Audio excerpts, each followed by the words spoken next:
धन धन सदगुरु तेरा ही आसरा सदगुरु जी की प्यारी साथ संगत जी, आप सभी का आपके चैनल एनकेपी सिंह व्लॉग में बहुत बहुत स्वागत है। साथ संगत जी, जैसे कि आप सभी को पता है कि हजूर पिताजी का जो जिस तरीके से आपने बिग बॉस शो देखा होगा, इसी तरीके से फिनाले होने वाला है। सभी साथ संगत से हाथ जोड़कर विनती करना चाहते हैं किस तरीके से हजूर पिताजी का फिनाले होकर हजूर पिताजी सभी साथ संगत के बीच में आने वाले हैं।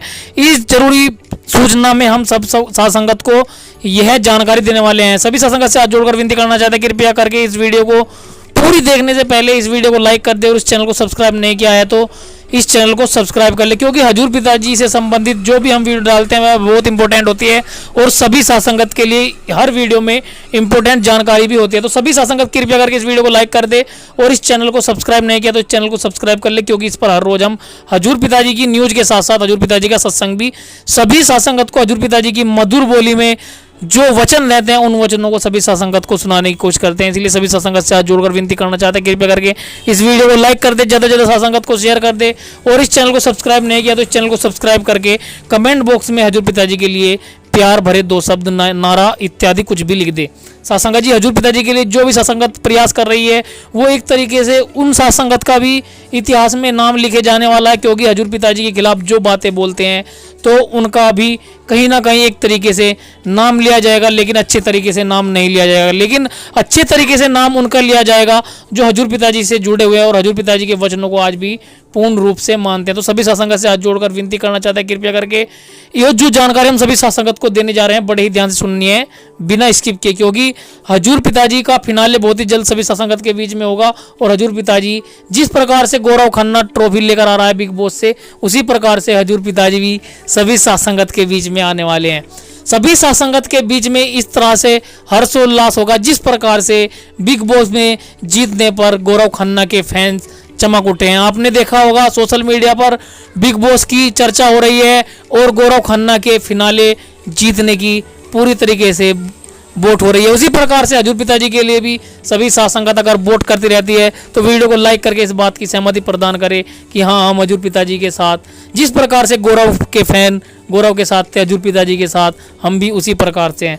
साथ संगत जी, हजूर पिताजी के लिए छोटा छोटा सा प्रयास करने का उद्देश्य यही होता है, जिस प्रकार से कुछ लोग जो है तमाशा देखते हैं लेकिन प्रयास करने वालों की एक इतिहास रचा जाता है, तो सभी साथ संगत के लिए वो इतिहास रचाना जाना है। हमारा छोटा सा प्रयास वीडियो को लाइक करने का है और वीडियो को लाइक करते हैं तो कहीं ना कहीं ज़्यादा से ज़्यादा साथ संगत के पास ये वीडियो पहुंचती है और सभी साथ संगत कहीं ना कहीं इसके लिए उत्तरदायित्व होती है कि हजूर पिताजी को सपोर्ट करना चाहिए, क्योंकि हजूर पिताजी ने सभी साथ संगत के ऊपर इतने उपकार किए हैं। छोटे से प्रयास से कितना अंतर होता है आपने देखा होगा कि एक गाँव में आग लग गई, आग बढ़ती जा रही थी और गाँव वाले अपनी जान बचाने हेतु इधर उधर भाग रहे थे। एक चिड़िया ने यह दृश्य देखा और अपनी चोंच में पानी भरकर आग बुझाने का प्रयास करने लगी। वो बार बार अपनी चोंच में पानी लाती और आग पर डालती। जब गांव वालों ने चिड़िया को आग पर पानी डालते देखा, उनमें जोश आ गया और बोले कि अगर ये चिड़िया प्रयास कर रही है तो हम क्यों नहीं कर सकते। सबने प्रयास किया और आग बुझ गई। ये सब एक कौवा देख रहा था। उसने चिड़िया से कहा कि तेरे पानी डालने से कुछ होने वाला नहीं है, फिर तू क्यों ये कर रही है। चिड़िया बोली, मेरे पानी डालने से कुछ नहीं हुआ हो या नहीं हुआ हो, लेकिन मुझे गर्व है कि जब इस आग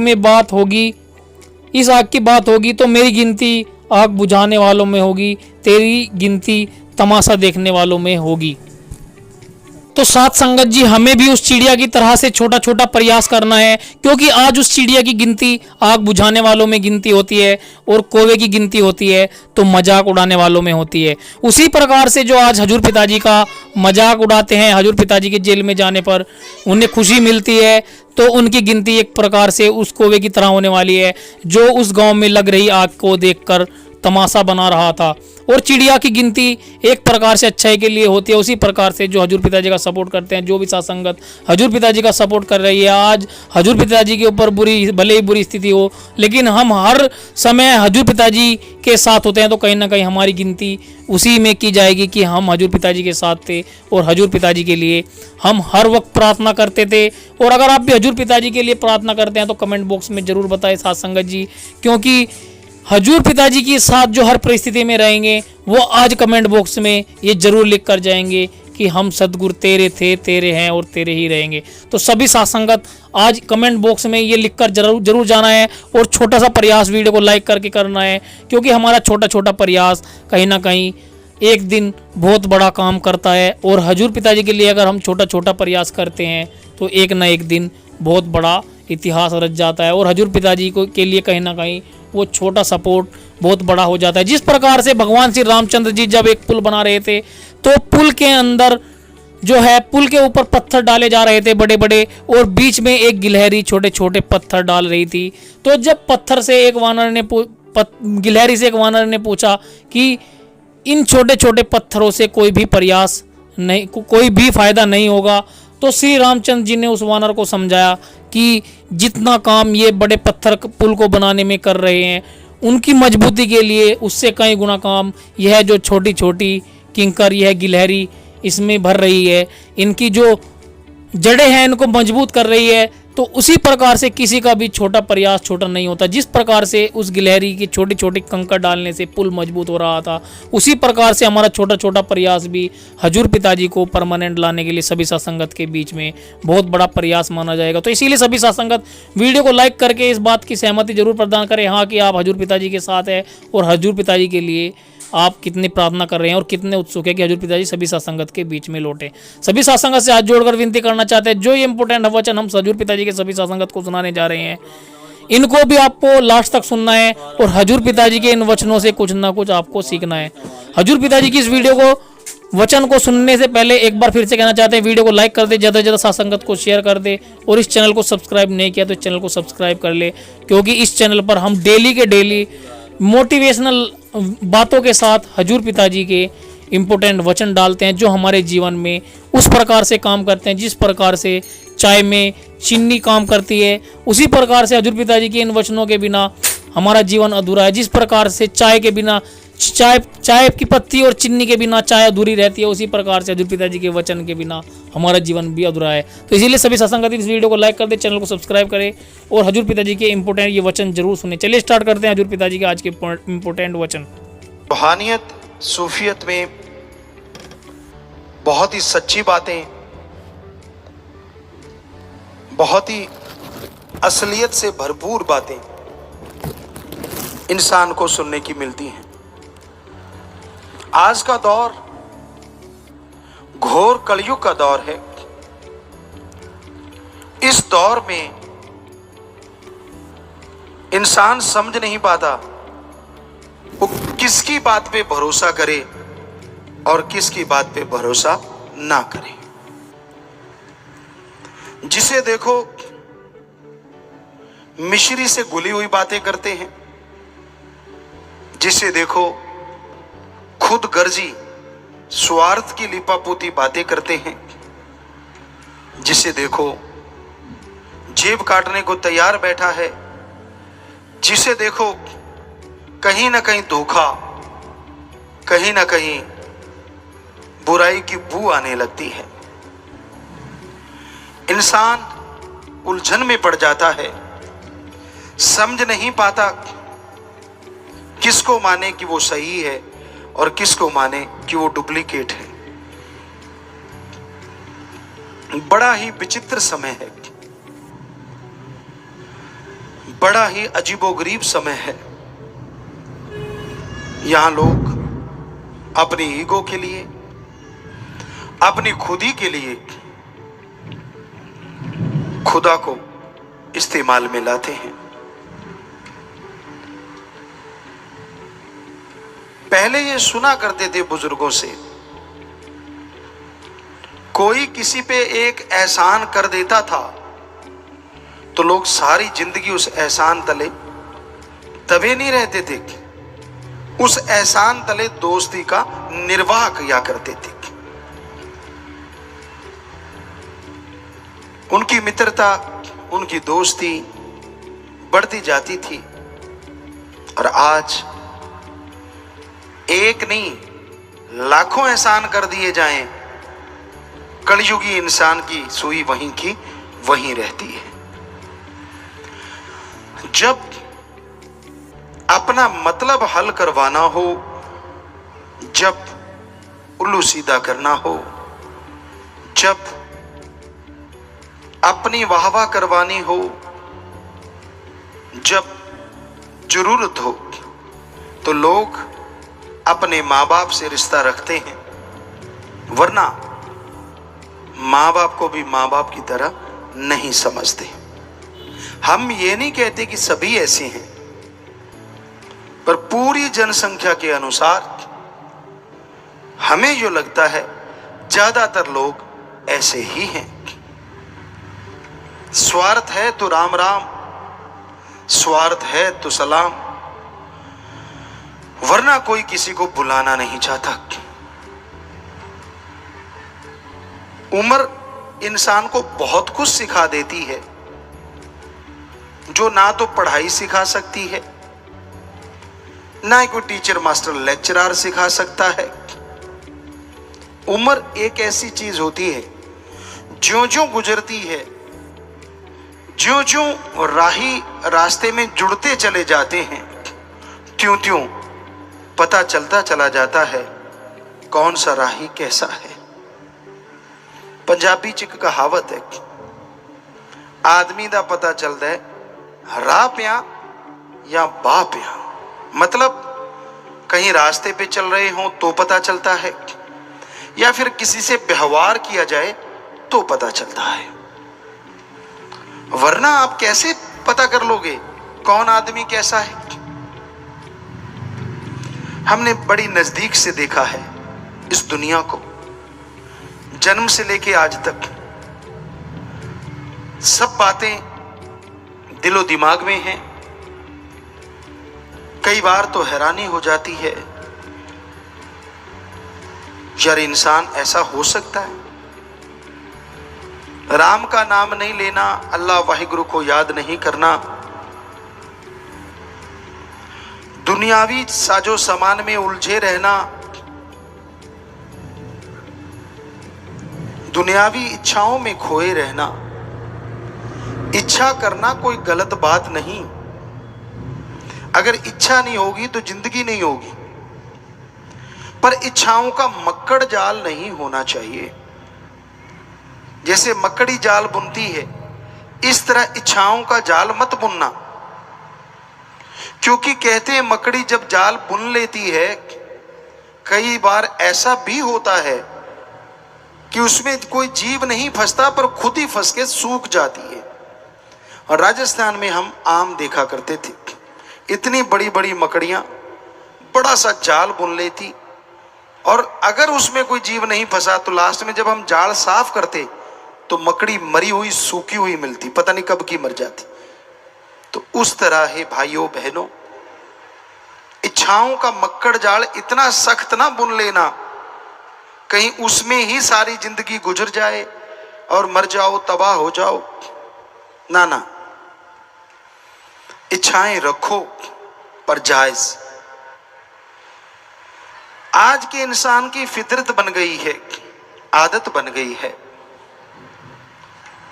भगवान अल्लाह वाहिगुरु से एक इच्छा रखता है, वो पूरी हो गई, उसकी खुशी होती है। सबसे पहले वाली इच्छा पूरी होती है, बड़ी खुशी होती है।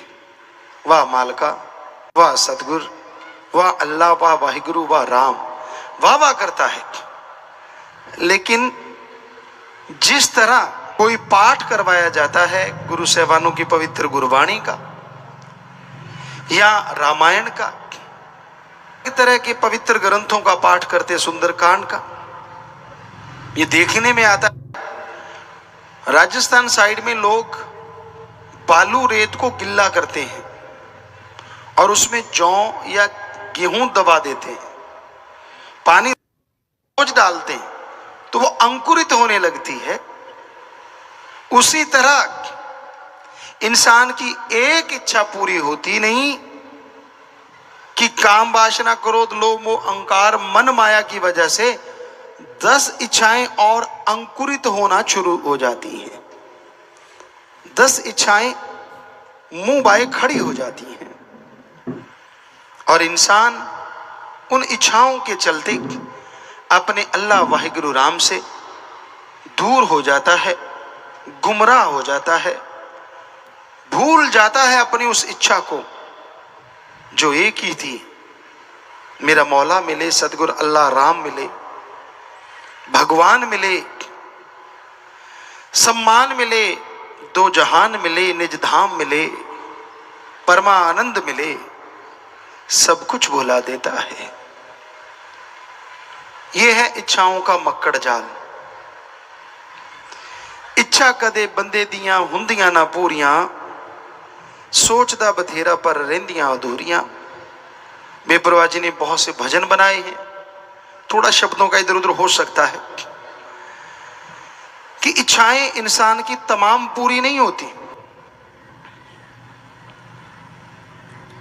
सोचता बहुत है और वो अधूरी रहती है, और जितनी इच्छाएं ज्यादा अधूरी रह जाती हैं उतना ही वो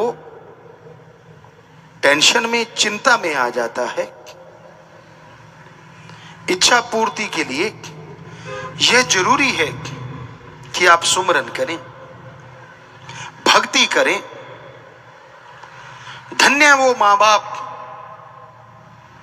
जिनकी इच्छा रहती है कि मेरी औलाद ओम हरि अल्लाह वाहिगुरु की भक्ति करे और इंसानियत की सेवा करे। दो तरह के लोग पाए जाते हैं। एक, जिनकी इच्छा होती है परमार्थ में चरम सीमा पे पहुंचना, कि मैं भक्ति करूं, सेवा करूं, मेरी औलाद नेक भली बने, तो उनको चाहिए खाना जो भी घर में सुबह से रात तक बनता है वो सुमरन करके बनाते रहो। यकीनन ये इच्छा मालिक कबूल मंजूर कर लेंगे और नजारे दिखा देंगे। एक काइया आदमी होते हैं, बड़े चालाक। उनको होता है कि मेरे से प्यार बढ़े, मालिक से कम हो जाए तो वो शुक्र गुजारते हैं। उनको लगता है कि अगर मालिक से बढ़ेगा तो मेरे से घटेगा, और मेरे से बढ़ गया तो मालिक से कम हो गया तो कोई बात नहीं। ऐसे लोग अपने पांव पे कुल्हाड़ा मारते हैं। जो रहमतों का समुंदर उनको मिलने वाला था उससे वंचित रह जाते हैं, वो खोखले हो जाते हैं। थूथा चना बाजे घना। वो छोटी छोटी खुशियां लेना चाहते हैं, पर ऐसा लगता है सब कुछ कहीं गुम सा हो गया। उनको रिश्ते नातों से कुछ लेना देना नहीं होता। वो तो अपनी ही इच्छाओं से, या दूसरे शब्दों में अपनी इच्छाओं पे सब कुछ कुर्बान कर देते हैं। एक कहावत है, बंदरिया अपने बच्चे को बहुत प्यार करती है। आप शायद नहीं जानते होंगे। यह प्रयोग किया गया, देखा गया कि एक तालाब सूखा था, बंदरिया वहां बच्चों के साथ रहती थी। एकदम से फ्लड आया, वो निकल नहीं पाई, पेड़ पे चढ़ गई, पेड़ डूबने लगा। बच्चा छोटा था, उसने घुटने तक बच्चा था, बच्चे को उठाया, अपने सिर पे बिठा लिया, लेकिन पानी चढ़ना बंद नहीं हुआ। पानी चढ़ता गया, चढ़ता गया, चढ़ता गया, और जब बंदरिया को लगा कि मैं डूबने वाली हूं, तो उसने झट से बच्चे को सिर से उतारा और अपने पैर के नीचे दबा लिया। खुद बच गई, बच्चा मर गया। क्या आपको नहीं लगता आज के इंसान भी बंदरियां हैं ज्यादातर?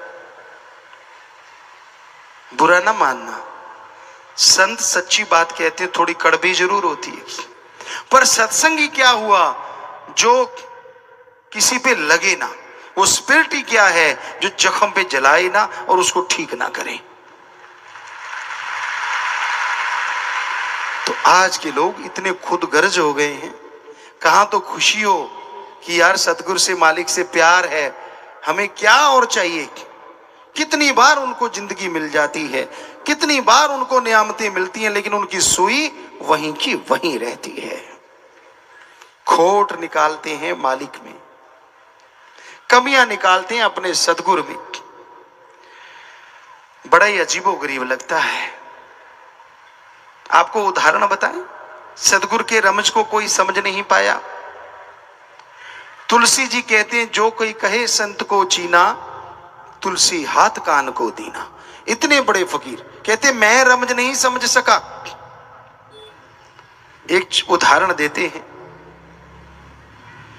बेपरवाह जी परमपिता शास्त्राम जी महाराज ने जब हमें बुलाया, बात पे बात याद आ गई, तो हमने वहां बोला कि भाई हम अपने सदगुरु से बेइंतहा मोहब्बत करते हैं। जितने भी आसपास सेवादार थे, अगर परमपिता जी कल को दिन को रात कहेंगे तो आपने रात कहना है, और रात को दिन कहेंगे तो दिन कहना है, किंतु परंतु मत करना। कहते जी ठीक है। पर एक सज्जन हमें कहने लगे कि परमपिता जी कई बार अजीबोगरीब सी बातें कर देते हैं। हमने कहा अच्छा। कहता हाँ। हमने कहा दिखाओ। बेपरवाह जी ने कहा कि भाई लस्सी पीनी है, लस्सी जो बिलोते हैं उसके बाद जो लस्सी रह जाती है, तो हमने कहा भाई ठीक है। बेपरवाह जी ने लस्सी पी ली। अगले दिन कहते बुद्धू तूने लस्सी दे दी, नजला हो गया। परमपिता ये कह के चले गए। वो कहता मैंने कहा था ना, देख हमें कहने लगा, देखो खुद ही लस्सी मांगी परमपिता जी ने। हमने कहा हाँ। कहता अब वो मुझे लड़ रहे हैं कि भी तूने लस्सी क्यों दी, हमें नजला हो गया। हमने कहा मूर्ख, तू क्या समझे सतगुरु की रमच।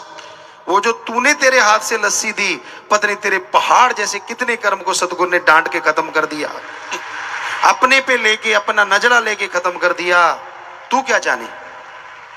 और बेपरवाह जी ने ये बात सुनी, कहने लगे तेरे जैसा मुरीदी नहीं तो मिला हमें। चक्कर तो यही है जो इतनी रमज समझ सके। तू जो बोला वो सच। सो कईयों को पता ही नहीं होता, पहले तो खुद ऐसे किया था, आज ऐसे कर रहे हैं, तब तो ऐसे था, अब ऐसा है।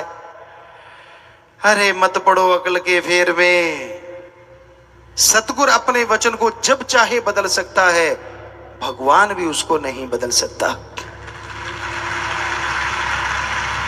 ये पवित्र ग्रंथों में लिखा हुआ है कि फकीर चाहे तो बदल दे अपने वचन को। कहते हैं भगवान की बांधी गुरु छुड़ाए, पर गुरु की बांधी कौन छुड़ाए। भगवान ने कुछ बांध दिया, किसी को शराफ दे दिया, तो गुरु उस बंदे के लिए प्रार्थना करेगा, मिन्नत करेगा, तो भगवान दया करके छुड़वा देगा कि चल भाई गुरु कह रहा है तो इसकी जिम्मेवारी ले रहा है, छोड़ देता हूं। पर अगर गुरु ही बांध दे तो भगवान को तो आपने देखा ही नहीं, उसके तो दर्शन किए ही नहीं, छुड़ाने कौन आएगा। इसलिए हमेशा ध्यान रखिए, उसकी रजा में रहना सीखो, अपनी अकल का दखल ना दिया करो। जितना अकल का दखल दोगे, रूहानियत से कोसों किलोमीटर दूर हो जाओगे और खुशियों से वंचित हो जाओगे। खोखलापन सबको दिखेगा। होता है कई बार, हमने सुना है पिताजी ने पहले तो ये किया था, अब ये कर रहे हैं, उस बार ये, इस बार ये, फलां टाइम वो। वाह क्या याददाश्त है। भूल गया तेरी जान कितनी बार बचाई, भूल गया तेरे पे कर्म कितने किए, भूल गया तेरे पे रहमो कर्म कितना किया। वो तो नहीं इतना याद रहता जितना क्यों किंतु परंतु याद रहता है। होता है ना। फकीर कभी वैसे नहीं कहते, जो दुनिया में चल रहा होता है वही बात कहते हैं, और जो सुन के समझ जाते हैं, मान लेते हैं और आगे से तौबा कर देते हैं, फिर भी रहमतें मिलती हैं। वरना खुद ही में कुछ नहीं होता। तो फिर वो लकड़ी वाली बात हो जाती है। कहते हैं खजूर की लकड़ी ऊपर को रहती है, और वेदों में, आयुर्वेदा में लिखा है उसकी लकड़ी की आग से जो दवाइयां बनाई जाएं वो बहुत ही अच्छी होती है। उसकी आग एक रस एक टाइप की रहती है। तो उसके बारे में एक शेर हम बोला करते हैं कि वो ऐसे रही, लकड़ी जल कोयला भई और कोयला जल भयो राख, कि उसका तो पीछा छूट गया। मैं खुदी में इंसान ऐसा जलो, यानी मैं ईर्ष्या में, मैं ईर्ष्या में इंसान ऐसा जलो, कोयला भयो न राख। इंसान जब अपनी अकड़ पे आ जाता है ना, एक कहावत है, बिगड़ा मन गुरु का ना पीर का। उसे अपने सदगुरु की कोई बात अच्छी नहीं लगती, उसमें क्यों, किंतु, परंतु, ये नहीं, वो नहीं, फला नहीं, ढींकड़ नहीं, और अपने आप को वो गुरु से बड़ा बना लेता है। भूल जाता है वो तमाम चीजें जब छोटा होके हासिल की थी, भूल जाता है वो ऐशो आराम जब छोटा बना था तभी मिली थी, भूल जाता है उसका रहमो करम जब वो छोटा था। जब छोटा का मतलब उम्र में छोटा नहीं, जब कहता था मेरा सतगुरु वाह, वो तो गलत कह ही नहीं सकता, वो तो गलत कर ही नहीं सकता। जब उस रूप में छोटा था तो सारी रहमतें लूट ली, और जब अहंकार में आया तो फुल स्टॉप लग गया। खुद ही मत कीजिए, वो अल्लाह वाहिगुरु दया का भंडार है। हमने तो उससे मांगना है, और राम से, अल्लाह सतगुरु मौला से जितना मांगते जाओगे उतना पाते जाओगे। हजारों उदाहरण होते हैं। कई बार पीर फकीर गुस्से में भी कुछ कह देते हैं। कबीर साहब ने ऐसे नहीं लिखा, संतों का क्रोध भी दाती होता है, दुनियादारी का प्यार भी घाती होता है। कई बेवकूफ होते हैं, वो कहते हैं ना, किसी की सब्जी नीचे गिर गई, कहते बेशर्मा दी डुल गई दाल, कहना थल्ले ही खावांगे। कई बचपन से ऐसे होते हैं बेवकूफ टाइप, दूसरे उनको इस्तेमाल करते रहते हैं, करते रहते हैं, करते रहते हैं, वो उनके इस्तेमाल में आते रहते हैं, उनका काम करते रहते हैं, और उनको मजा होता है यार अच्छा बेवकूफ बनाया।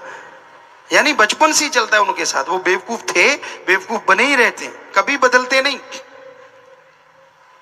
ऐसा हमने देखा है, कितनी भी रहमतें हो जाएं वो तो उसको बुला सकते हैं, लेकिन अपनी बेवकूफी कभी नहीं छोड़ते,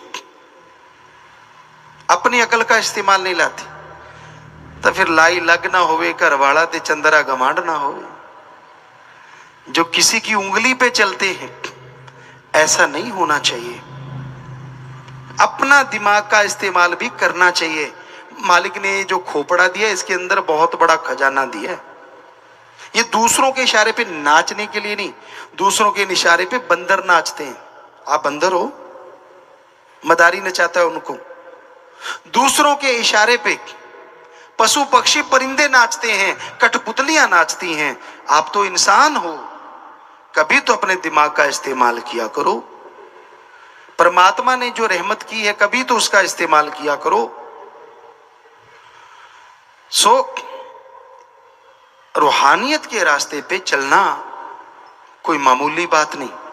इसमें आदमी की काम वासना, क्रोध, लोभ, मोह, अहंकार, मन और माया, 7 बैरी बुरी तरह से घेर लेते हैं।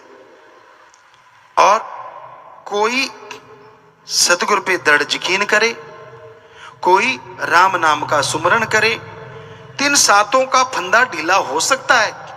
अदरवाइज ये 7 का फंदा इतना टाइट है, इतना कसावट वाला है कि कोई सोच भी नहीं सकता। इसलिए हे भक्तजनों, परम पिता परमात्मा का नाम लिया करो, उसकी भक्ति किया करो। जो नाम लेते हैं यहां भी निज धाम की खुशियां लेते हैं, और मरने के बाद भी वो निज धाम जाया करते हैं। हम सीधी भाषा में कबीर जी का दोहा आपको सुनाएं, गुरुमुख मरे क्या रोइए, जो अपने घर जाए, रोइए मनमुख बापड़े, जो हाट न हाट बिकाए। सो गुरु से प्यार करता है वो मालिक की गोद में बैठ के निज धाम जाता है। गुरुमुख बनो, मनमुख ना बनो। कितनी देर अकड़ में रहोगे, कितनी देर तने रहोगे। आपको बताया खजूर तनी रहती है, उसकी लकड़ी जल्दी काट ली जाती है, क्योंकि वो वेदों में लिखा है कि ज्यादा काम आती है दवाइयों में। और बेरी को कोई काटता ही नहीं, क्यों?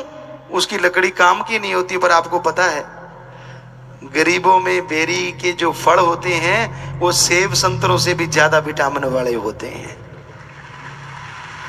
और वो झुकी रहती है बेचारी, ना उसकी लकड़ी काम की, पर उसमें फल लगता है बहुत ज्यादा, इसलिए लोग काटते ही नहीं उसको। यार लकड़ी काम आएगी नहीं, और जीती है तो ये बच्चों के भी काम आएगी। तो इसलिए अकड़ो मत, खुद ही मत करो, और अपने दिमाग का इस्तेमाल करके अच्छे कर्म करो। हम नहीं कहते आपका रास्ता कैसा है, आपका दोस्त कैसा है, आपका संगी साथी जीवन साथी कैसा है, पर बुद्धि विवेक से तो काम लो। आपका सदगुरु कैसा है, क्या उसने आपकी गरज पूरी नहीं की? अजी ऐसी पूरी की जो आप कल्पना भी नहीं कर सकते। क्या आप जिंदगी कहीं से ला सकते हो? क्या आप भयानक बीमारी जिससे डॉक्टर लाइलाज कह दें, क्या अपनी अकल से या अपने उन यार दोस्त चमचे वालों से ठीक करवा सकते थे? तो फिर चमचागिरी नहीं छोड़ी, सदगुरु को छोड़ रखा है। समय का क्या पता, आने वाले समय में कैसी करवट ले, क्या होने वाला है, फिर क्या करोगे? क्या जिनकी चमचागिरी कर रहे हो वो बचाएंगे? क्या वो कर्म काट देंगे आपके? कभी तो बुद्धि से काम लो, कभी तो विवेक का काम लो।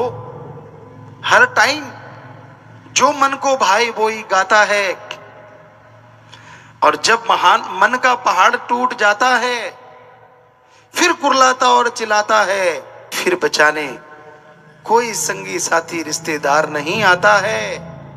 यारी रखी उस सतगुरु मौला से तो मरने से पहले, जितने बार मरते हो हर मरने से पहले आके उंगली पकड़ के बचाता है, वो उंगली पकड़ के बचाता है।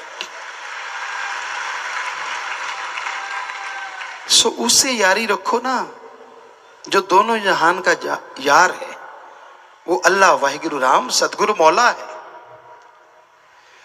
वो नहीं छोड़ेगा, दुनिया कुछ भी बोले, उसने जिसका एक बार हाथ पकड़ लिया वो नहीं छोड़ता, नहीं छोड़ता, नहीं छोड़ता।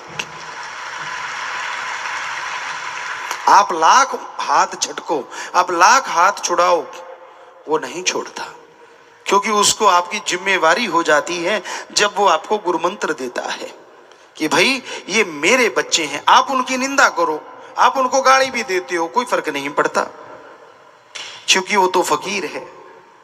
फकीर की इज्जत इसी में होती है कि वो परम पिता परमात्मा के गुण गाता है। कोई उसे गाली दे, कोई उसे गलत बोले, राम जाने उसका काम जाने, पर वो सबके लिए मालिक से हमेशा ठंडी निगाह रखे, यही अरदास करता है, यही दुआ उसके चरणों में रखता है। कभी किसी का बुरा नहीं सोचता फकीर, हालांकि उनका बुरा सोचने वालों की कमी नहीं होती। कामादे आके टके नहीं मरते। जिस सतगुरु मौला जिस दिए को रोशन कर दे, अरे काल तूफानों में क्या ताकत, उसकी लौ को डगमगा भी सके बुझाना तो दूर की बात। सो परम पिता परमात्मा वो राम जिसका निगहबान होता है, वो कभी भी कोई चोट नहीं खाता। आप कई बार पाखंडों में फंस जाते हो।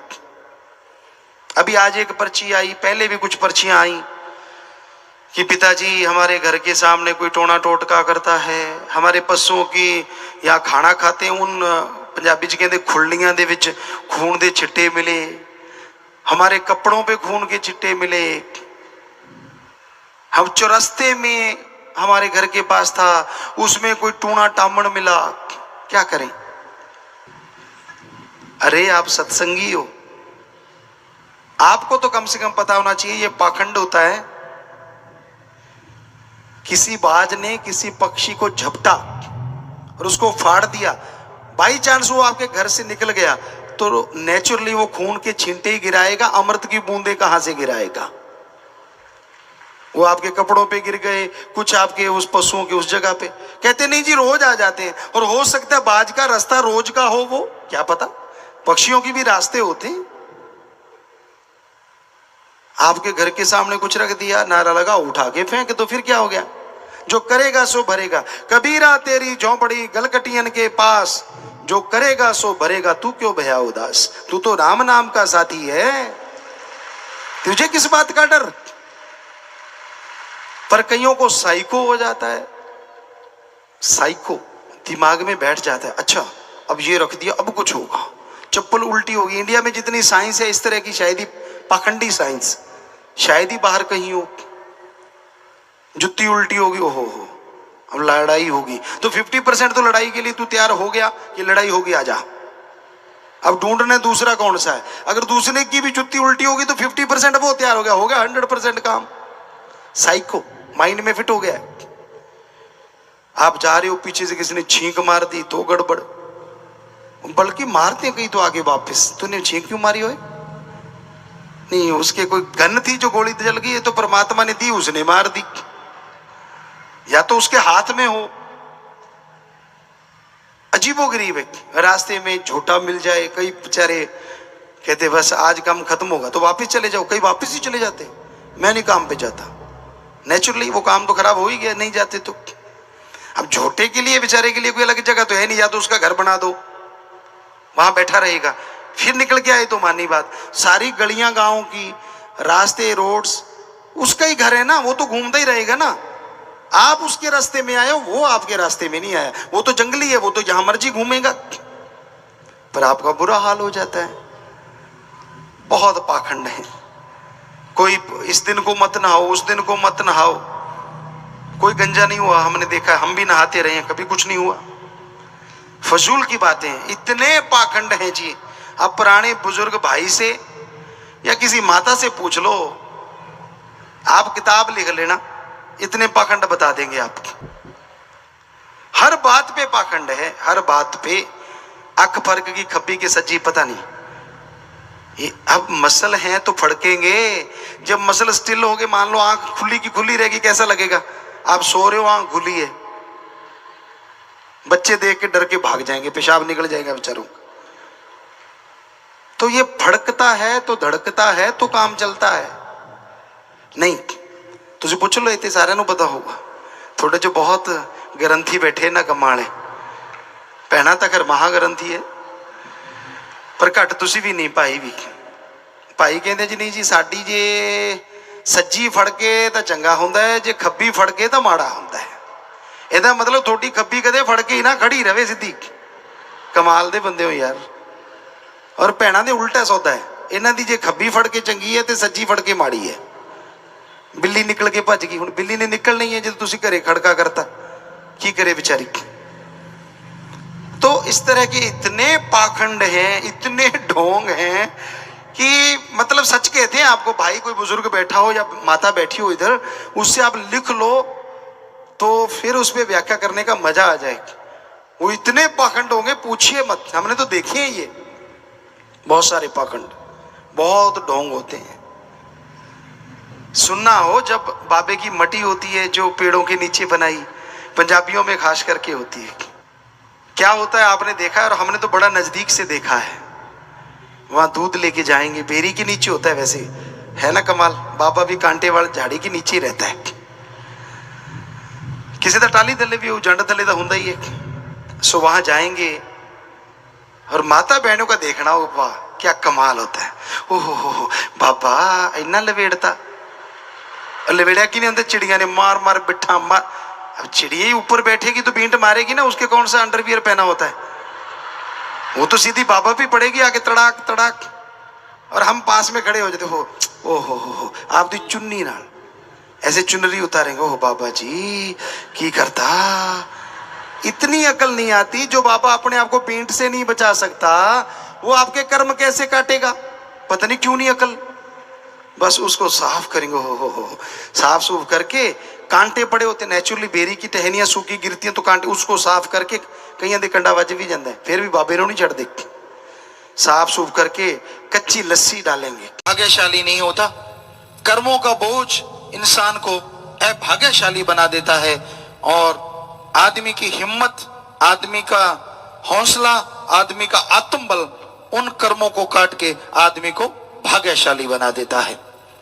और ये नहीं होता क्योंकि अभाग्यशाली पैदा होता है, ऐसा कभी नहीं होता। हाँ, कोई मंद बुद्धि, कोई जिनके कर्म बुरे हैं, वो तो जरूर अलग से पैदा होते हैं कोई, वरना हर किसी के साथ ऐसा नहीं होता। जन्म मुश्किल पाया है, अनमोल हीरा बताया है, 84 चक्कर लगाया है, फिर यह हाथ में आया है। हाथ से जाएगा वापिस ना आएगा, मिले यह बार बार ना। समय, समय के जो साथ साथ चलते हैं, समय उन्हें वफा करता है, और जो समय का साथ नहीं देते वो रोते पछताते हैं। कहते हैं समय जंगली घोड़ा है, ऐसा जंगली घोड़ा जिसको गर्दन के बाल पकड़ के तो रोका जा सकता है, पर वो पूंछ से पकड़ा नहीं जा सकता। शायद आपको मालूम हो ना हो, घोड़े को गर्दन से लोग नाक से काबू करते हैं, पूंछ से घोड़ा कभी काबू नहीं आता। और जंगली तो फिर जंगली। तो उसी तरह समय के लिए जो तैयार रहते हैं, गर्दन का मतलब फ्रंट साइड, जो तैयार रहते हैं कि भाई हाँ हम तैयार हैं, आलस्य में नहीं पड़ते, यकीनन समय उनका साथ देता है। और जो कर लेंगे, देख लेंगे, हो जाएगा, होके रहेगा, सोचेंगे, बस फिर वो सोचते रह जाते हैं, समय पास से गुजर जाया करता है। इसलिए समय की कदर करना सीखो। बचपन में, जवानी में, हर आयु की अवस्था में अगर समय की कदर करना सीख जाओ तो जिंदगी का नजारा, जिंदगी का मजा कई गुना ज्यादा हो जाता है।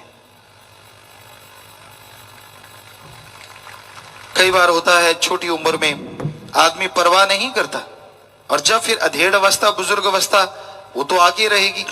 जो वो अवस्था आती है तब कुछ होता नहीं, तब तो स्कीमें बनाता है, कहानियां तो सुना सकता है। जब बुजुर्ग हो जाता है, अंदर से मन तो कहता है ये कर ले, मन भागता है क्योंकि मन ज्यादा तेज हो जाता है। कहता है दुनिया में रह रह के अभी तो पता चला है कैसे ठगी मारूं और किसी को पता ही ना चले, कैसे बुद्धू बनाऊं और पता ही ना चले। लेकिन शरीर साथ नहीं देता। हम सोचता है 100 मीटर की दौड़ में तो 7 सेकंड में पूरी कर लूंगा। बुजुर्गों की सोचता है तरह तरह की स्कीम, शरीर आधे घंटे में पूरी नहीं करता, साथ देता ही नहीं, मन बहुत तेज चलता है। तो जो अवस्था आयु की है और उसमें जो समय है उसका आप पहले से तैयार रहें। कहने का मतलब, कोई भी आपने कार्य करना है अच्छा, नेक, भला, तो उसके लिए कल तक इंतजार ना कीजिए, आज से ही शुरुआत कीजिए। ईश्वर का नाम जपना है, जपूंगा, देख लूंगा, करेंगे। एक सज्जन ने हमें चिट्ठी लिखी, बड़ी ही रोचक, आपको सुनाते हैं थोड़ा सा उसका अंश। कहता गुरुजी मैंने सोचा मन यानी नेगेटिव जो अंदर पावर है और आत्मा जो पॉजिटिव, कि हे मन मैं सुमरण करूंगा, भक्ति कल हटा के दिखाना। कहता मैंने सत्संग से आपसे सुना था कि आलस्य कम आता है अगर शाम को आधी रोटी की भूख रख लो, कम खाना खाओ। कहता ले मैंने सोचा भाई 2 खाता हूं, शाम को 1 ही खाऊंगा, कि मन दीवाने 1 ही खाऊंगा, दोपहर की बात है। कहता मैंने ये निश्चय कर लिया। कहता गुरुजी जैसे जैसे शाम आई भूख कई गुना ज्यादा बढ़ने लगी, पहले कभी नहीं लगी थी ऐसी भूख, क्योंकि मन का काम है। जैसे खाने का टाइम आया, सब्जियां घरवाली बनाती थी, आज भी उसी ने बनाई थी, पहले कभी स्वाद नहीं लगी, उस दिन इतनी स्वाद, 36 प्रकार का भोजन लगे। मन अंदर से आवाज देता है अरे काहे का पर्ण, तूने कोई कसम खाई है, कहीं लिख के दिया पर नोट, अंदर सोचा था ना आज इतना स्वादिष्ट भोजन है, ये वाला कल से शुरू कर लेंगे तेरा प्रोग्राम, आज खा ले। कहता है 1 की जगह में 4 रगड़ गया, कभी नहीं खाई, 2 ही खाता था, इतनी भूख लगी। कहता है फिर सो गया, बाद में ख्याल आया ओहो ये तो मन नेगेटिव पावर जीत गया, मैं तो हार गया। कहता कोई बात नहीं, सुबह तो उठूंगा ही उठूंगा, हे मेरे मालिक, हे राम मुझे याद उठा देना। मालिक ने अपना काम कर दिया, 4 बजे जाग आ गई, 5 मिनट पहले। मन कहता है मूर्ख, मैंने कहा हाँ। कहता 5 मिनट पड़े हैं, इस करबट सोए काफी देर हो गई, अब इस करबट सो ले, 5 मिनट भगवान को ज्यादा देने का फायदा। कहते मैंने कहा बात तो ठीक है, इस करबट सोया था, इस करबट सोया, जब आंख खुली तो सुबह के 7 बजे हुए थे। ऐसा रगड़ता है। कहता गुरुजी मैं उस दिन से लेके कई दिनों तक मन से कुश्ती लड़ रहा हूं, कभी मन ऊपर मैं नीचे, कभी मैं नीचे मन ऊपर, यानी दोनों अवस्था में मन ही ऊपर है, अभी तक जीत नहीं पाया। और यही बात वशिष्ठ जी ने श्री राम जी को कहा जब उनको पढ़ा रहे थे, हे राम, अगर कोई कहे ना कि सारे समुद्रों का पानी पी लिया, हालांकि ये बात असंभव है, कोई मानी नहीं जा सकती, पर मैं एक क्षण के लिए मान लूंगा, शायद किसी ने ऐसा कर लिया होगा। फिर वशिष्ठ जी कहने लगे, हे राम, अगर कोई कहे कि सबने, किसी आदमी ने सारी हिमालय पर्वतमाला को अपने हाथ पे उठा लिया, ये बात असंभव है, लेकिन एक पल के लिए मान लूंगा। पर अगर कोई कहता है कि उसने मन को जीत लिया, तो ये बात मैं कभी नहीं मानूंगा। तो फिर सवाल आया कि क्या मन को जीता नहीं जा सकता? नहीं। फिर जवाब आया, मन को जीता जा सकता है। मन मूसा पिंगल भया पी पारा हरि नाम। मन को आदत है यहां अच्छा दिखे, स्वाद का आशिक, लज्जत का आशिक, और आज के युग में स्वाद को सिर्फ यहां तक सीमित कर दिया है, जीवा का स्वाद और इंद्रियों के भोग विलास का स्वाद। ये दोनों निकाल दो तो जीने का मकसद ही नहीं कुछ। आज दौर में 95% लोगों का ये हाल है, या तो खाने पीने का मजा या इंद्रियों के भोग विलास का मजा। तो मन इन पे आशिक है, बुरे बुरे कामों में आपकी सहायता करता है। हाँ, इधर चल उधर चल, 100 सोच देता है। ठगी का एक तरीका कामयाब नहीं हुआ, 150 तरीका और बता देगा कि ये चला ले। तो क्या बताया कि अगर मन स्वाद का आशिक है, तो हरि रस, अमृत, आबो हयात, वो गॉड्स वॉइस एंड लाइट का जो मजा है, वो इन जीवा के स्वाद से, इंद्रियों के भोग विलास के स्वाद से अरबों खरबों गुना ज्यादा है। और ये जीवा का स्वाद, इंद्रियों के भोग विलास का स्वाद तब तक ही रहता है जब तक आप इसके संपर्क में, संपर्क टूटा तो आपका शरीर बल्कि आगे से भी बेकार लगता है, मुंह बकबका हो जाता है। तो कहने का मतलब, जब राम नाम का वो हरि रस आप चखेंगे, एक बार अगर चख लिया, वो अमृत आबो हयात, वो परमानेंटली यहां छोड़िए अगले जहान में भी चढ़ा रहेगा, कभी उतरेगा नहीं और आपको एक पैसा देना नहीं पड़ेगा। यानी आप अपने नेगेटिव विचार को कंट्रोल कर लेंगे और पॉजिटिव विचार आपके अंदर बढ़ते जाएंगे। और यहां पॉजिटिव विचार होते हैं, वहां जिंदगी में हमेशा बहार छाई रहती, वहां पतझड़ नहीं आता। आप इंसान हैं, आप में कमी नहीं है, आपकी सोच में कमी है। आपको उकसाने वाले आपके यार दोस्त भी हो सकते हैं। आप चुटकुला सुनाते हैं, किसी की बात का मजाक उड़ाते हैं और वो आपको कहते हैं वाह वाह वाह वाह, और आपको लगता है मैं सबसे बड़ा अकल वाला। ये नहीं पता तू कार्टून मूर्ख, तेरे से वो मजा ले लेके अपना मजा ले रहे हैं और तेरे को बेवकूफ बना रहे हैं। क्यों बेवकूफ बनता उनके सामने? कहते मेरे पास लोग चल चल के आते हैं, इसलिए कि कार्टून के पास जाएंगे तो हंसेंगे नेचुरली। तो आप कुछ अलग नहीं बन जाते, बल्कि लोगों की निगाह में गिरते चले जाते हैं। यार ये हर किसी का मजाक उड़ाता है, अपने माँ बाप किसी को ही नहीं छोड़ता। तो आप संभलिए, अपने आप को समझो, आप इंसान हैं, आप कठपुतली नहीं है किसी की। इसलिए नेकी भलाई अच्छाई के मार्ग पे चलो, अच्छे कर्म करो। इस युग में बुरे कर्म करने वालों की कोई कमी नहीं है, पर अच्छा कर्म जो करे वो कोई कोई है। और आज के युग में लोग उसे जरूर पूजेंगे, चाहे हमसे लिखवा लो, एक दिन जरूर पूजना ही होगा जो अच्छे कर्म करेंगे। तो इसलिए भले कर्म करो, बुरे कर्मों को छोड़ो। अपने आप नहीं, सुमरन से, भक्ति इबादत से अपने विचारों को कंट्रोल करो। जब भी विचार बुरे आते हैं, 5, 7 मिनट, 10 मिनट पानी पी के सुमरण कीजिए। हम आपको गारंटी दिलाते हैं 80-90% विचार फर्स्ट टाइम में ही रुक जाएंगे। और अगर आप कंटिन्यू ये थ्योरी अपना लेंगे तो कुछ दिनों में 100% विचार आपकी मुट्ठी में होंगे, आपके काबू में होंगे। विचार काबू करने का क्या फायदा? आपको एड्स नहीं होगी, काला पीलिया नहीं होगा, तरह तरह की एलर्जी नहीं होगी, तरह तरह की बीमारियां नहीं होंगी। आप बिना वजह टेंशन में नहीं आएंगे, किसी वजह से आपको टेंशन नहीं होगी। अब जरा सोचिए, जिस आदमी को ये सब चीज नहीं है, उससे सुखी कोई और हो सकता है? हो ही नहीं सकता। तो ये आप सब कर सकते हैं जो भी यहां बैठे हैं। पर बात है, do the method of meditation continue. गुरु मंत्र का जाप लगातार कीजिए, तब आप ये सब कुछ संभव कर सकते हैं। गुरु मंत्र, कलमा, इस्लाम धर्म में, सिख धर्म में नाम शब्द, ईसाई धर्म में द मेथड ऑफ मेडिटेशन या गॉड्स प्रेयर, इसको कंटिन्यू करो, लगातार करो, तो आप इन विचारों को काबू भी कर पाएंगे। और जो हमारे धर्मों में लिखा अल्लाह वाहिगुरु राम गॉड कण कण में है, उसे आप देख भी पाएंगे, उसका नजारा भी ले सकेंगे। तो आगे आया जी, पूंजी श्वासों की लाया, ठगों को माल ठगाया, बन के व्यापारी आया, सच्चा बन जना कमाया, क्या तू कमाया किस लिए आया, सौदा किया नाशवा। इस बारे में लिखा बताया है। अब मन जागत रहो रे भाई, गाफल होए कै जन्म गवायो, चोर मुझसे घर जाई, पंच पहरुआ दर में रहते, तिनका नहीं पतियारा। कबीर साहब जी कहते हैं कि हे भाई, तुम मन करके होशियार रहो और नींद ना करो, क्योंकि आलस में पड़कर आपने अपना जन्म गवा लिया है और काम क्रोध लोभ मोह अहंकार आदि चोर तेरे घर को लूट रहे हैं। चाहे 5 चौकीदार इंद्रिय हैं, परंतु उन पर भरोसा ना करो। कि आज के टाइम में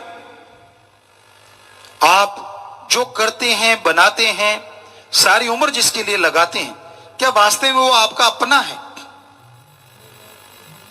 आपको लगता है सब कुछ मेरा, सब कुछ अपना बना लो, तो क्या कर लोगे? क्या ज्यादा आनंद आएगा? पहले आदमी के पास कुछ नहीं होता, कहता साइकिल कितना बढ़िया है, चढ़ो पैडल मारो कहीं से कहीं पहुंच जाते हैं। फिर पास से कोई फुर्र से स्कूटर पे निकल गया, कहता नहीं साइकिल तो बेकार है, ये वाली चीज बढ़िया है, मोटर है। वो मिल गया, बड़ा खुश। कितने दिन आदमी की फितरत है, 10-12 दिन। पास में से कार वाला धुआं मार गया मुंह पे, कहते ना ना ये भी कोई चीज है, गिरते गिरते बचे हैं। ये 4 टायर वाला कमाल का है। गाड़ी, कार, जीप, मोटर आ गई, मेहनत की।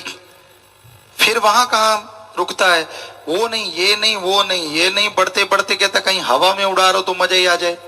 ये कोई गाड़ी है? खच खच खच खच खड्डों में बढ़ते जाते हैं। यहां बैठो 2 घंटे में कहीं पहुंच जाओ, और इसमें दिनों के दिन लग जाते हैं। हवा में उड़ार, और आजकल हवा में उड़ार वाले सोचते हैं चंद्रमा में प्लाट काट ले, चंद्रमा ही हमारा हो जाए। बड़े बड़े अमीर जाएंगे, होटल खोल लेंगे, वहीं लेके जाया करेंगे पिकनिक मनाने चंद्रमा पे, कभी मंगल ग्रह पे चल रहा है प्रोग्राम, देखो क्या होता है। सो मतलब आदमी की तृष्णा नहीं बढ़ती, ये बढ़ती चली जाती, बढ़ती चली जाती, संतुष्टि नहीं आती। और जब तक संतुष्टि नहीं आएगी, आप दुखी रहोगे, चाहे जितना मर्जी कमा लो, जो मर्जी बना लो। संतुष्टि का मतलब है जो आपके पास है, खाने पीने का, घर रहने का, परिवार, उससे खुश रहो। और जो धन दौलत नहीं है, उसके लिए मेहनत करो, पर टेंशन ना करो। इसी का नाम संतुष्टि है, संतोष धन है। जिसके पास ये है वो सुखी है, जिसके पास ये नहीं है वो दुखी ही रहेगा, चाहे कुछ भी बन जाए, कुछ भी कमा ले। चल संगत में आए जा, बचनों पे अमल कमाए जा, प्रभु का नाम ध्याए जा, जीवन सफल बनाए जा। इस बारे में लिखा बताया है। इस करके संत जन हमेशा अमली जिंदगी पर सबसे ज्यादा जोर देते हैं। उनके नजदीक केवल वाचक या चंद ज्ञान की कोई कीमत नहीं। सुनी सुनाई या किताबी ज्ञान की बातें, फजूल बहस या धुआंधार लेक्चरबाजी में लगे रहने से परमार्थ की इच्छा नहीं उठती। पढ़ना या लेक्चर देना आदि केवल मठियाई की बातें ही बातें करनी है। मठियाई का खाना कुछ और बात है। आपके सामने बहुत सा सामान है, घी, दूध, मेवे, मिठाइयां, आप उसको सामने रखे बैठे हैं, माथा टेक रहे हैं, सजदा कर रहे हैं, लेकिन जब तक खाएंगे नहीं, ताकत कहां से आएगी? आप खाएंगे, ताकत आएगी, आपका फायदा भी होगा। उसी तरह राम, अल्लाह, वाहिगुरु, ईश्वर का नाम है। आप ले लेंगे, उसका जाप करेंगे, तो आपको वो चीज मिलेगी जो आपने कल्पना नहीं की। आपको वो आत्मविश्वास आएगा जो आप कभी सोचा नहीं होगा, और वो खुशियां, परमानंद आएगा जो आप कल्पना भी कभी नहीं कर सकते। तो इसलिए सुमरन जरूर किया करें, सुमरन के पक्के बने, ताकि बेइंतहा खुशियां जो आपके लिए आपको उड़ीक रही हैं वो आपको मिल सके। तो आदमी मन माया ने फंसा लिया, गुलाम अपना बना लिया, घर का काम भुला दिया, काल बगार में लगा दिया। नशे करता है इंसान और नशे बर्बादी का घर है। हमारे देश में डॉक्टरों ने जो रिसर्च किया, साइंटिस्ट वैज्ञानिकों ने, उन्होंने बताया कि 33 या 35 सेकंड में तंबाकू के नशे से भारत में एक आदमी मर जाता है। यानी 1 मिनट में 2 आदमी मर जाते हैं लगभग। इतना बुरा हाल है। नशे बर्बादी का घर है। आप जो भी नशा करते हैं, आपकी प्रॉब्लम का सॉल्यूशन नहीं है वो, आपकी टेंशन को फ्री करने वाला नहीं है वो, बल्कि आने वाले टाइम में आप और ज्यादा टेंशन में ग्रस्त हो जाएंगे, आप और ज्यादा टेंशन लेंगे, आप और ज्यादा दुखी हो जाएंगे। तो इसलिए अपने टेंशनों को अगर खत्म करना है तो आत्मविश्वास को बढ़ाओ, जो कि ऑलरेडी आपके अंदर है। और आत्मविश्वास प्रभु के सुमरन के अलावा और किसी चीज से नहीं बढ़ता। और सुमरन पे कोई टैक्स नहीं, कोई धर्म नहीं छोड़ना, कोई मजहब नहीं छोड़ना, जात पात कुछ नहीं बदलना। चलते काम धंधा करते लेट के सुमन करते रहो, मालिक की कृपा दृष्टि आप पे बरसेगी ही बरसेगी। तो आगे आया जी, इस बारे में लिखा बताया है कि मन माया ने फंसा लिया, गुलाम अपना बना लिया, घर का काम बुला दिया। मन इंसान को नेगेटिव विचार देता है, मन है, पॉजिटिव विचार देता है, आत्मा की आवाज। तो मन का गुलाम बन गया आदमी और माया के लोभ लालच में पड़ के जिंदगी बर्बाद कर रहा है। जिंदगी का जो असली मजा हरि रस अमृत आबो हयात पीने में है, उसको भूले बैठा है। और वो हरि रस अमृत सबके अंदर लबालब भरा हुआ है। सुमरन से, भक्ति से वो आपको मिलेगा और आप खुशियों से माला माल होंगे, टेंशन फ्री हो जाएंगे। इसलिए उस अमृत का पान, हरि रस का पान आप जरूर करें, सुमरन करके, भले नेक कर्म करके। आगे भजन में आया, समय का लाभ जो उठाए ना, हाथ से गया फिर आए ना, कल पे छोड़ पछताए ना, कल किसी के हाथ आए ना, कहें शाह सतनाम जी जप ले नाम जी, फिर ना मिलेगा समय। इस बारे में लिखा बताया है, संतों का वचन है अब ही करो और फिर का भरोसा ना रखो। जो अब नहीं करते और आज का काम कल पर पा देते हैं, वो कभी भी नहीं करते। समय की कदर करो। समय और समुद्र की लहर कभी किसी का इंतजार नहीं करते। काल करे सो आज कर, आज करे सो अब, पल में प्रलय होएगी, फिर करेगा कब। जी वही बात जो हमने शुरू में कही थी, लास्ट में भी वही बात आई कि समय की कदर कीजिए। जो कहते कल कल करेंगे वो कभी नहीं करते। तो कल का आज और आज का अभी अच्छा नेक कर्म प्रभु का सुमरन कर डालिए, ताकि मालिक की भक्ति इबादत से आने वाला समय